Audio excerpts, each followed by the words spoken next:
સનાતન ચેનલમાં આપણું સૌનું હાર્દિક સ્વાગત છે। આજે મંગળા ગૌરી વ્રતની વાર્તા કરું છું। તો મંગળવારની 4 મંગળવાર રહેવાના હોય, શ્રાવણ મહિનાના 4 મંગળવાર આવે એ વ્રત કરવાનું હોય છે। આ વ્રત કન્યાઓ વિશે વિવેચાર થયા પછી શ્રાવણ માસના 4 મંગળવાર કરે છે। 5 વર્ષ સુધી આ વ્રત ચાલે છે અને પછી એને ઉજવવામાં આવે છે। આ વ્રત પતિના સુખ સંપત્તિ અને આયુષ્ય માટે કરવામાં આવે છે અને અખંડ સૌભાગ્ય પ્રાપ્ત થાય છે અને સુખ શાંતિ અને સમૃદ્ધિ મળે છે। કુમારપાળ નામનો એક બ્રાહ્મણ હતો।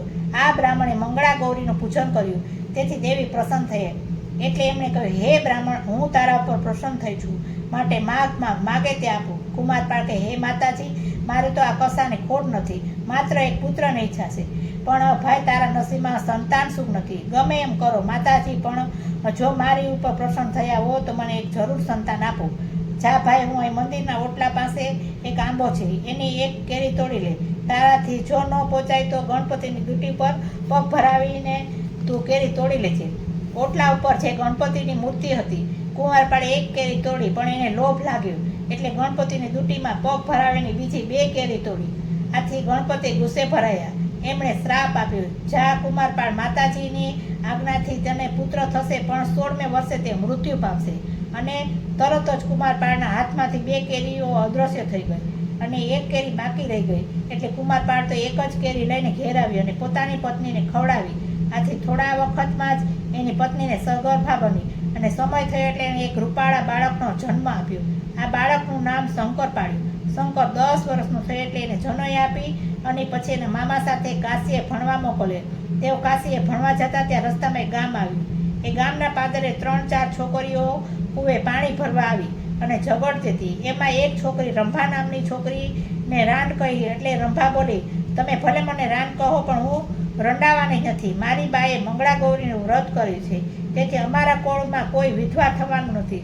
શંકર અને તેના મામા વાત સાંભળી ગયા। મામાને થયું કે જો શંકરના લગ્ન રંભા સાથે કરવામાં આવે તો શંકરનું મૃત્યુ પામે નહીં। એટલે શંકરના મામા રંભાની સાથે ઘેર ગયા અને એના પિતા પાસે શંકરના લગ્નની માગણી કરી।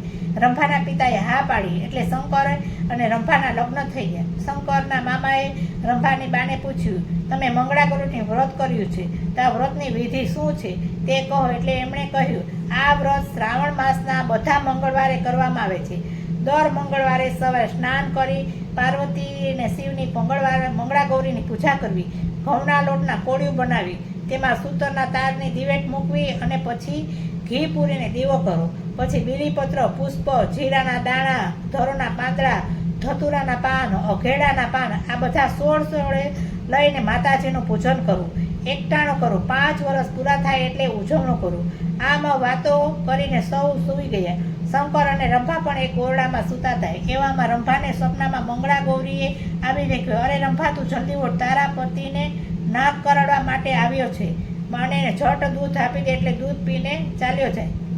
અને રંભા તો તરત જાગી ગઈ। જોયું તો બારીમાંથી કાળો ભમર જેવો એક કાળો નાગ ઓરડામાં આવતો દેખાય। એને તરત જ ઉઠીને નાગને દૂધ આપ્યું, એટલે એ તો દૂધ પીને ચાલ્યો ગયો। શંકર બચી ગયો।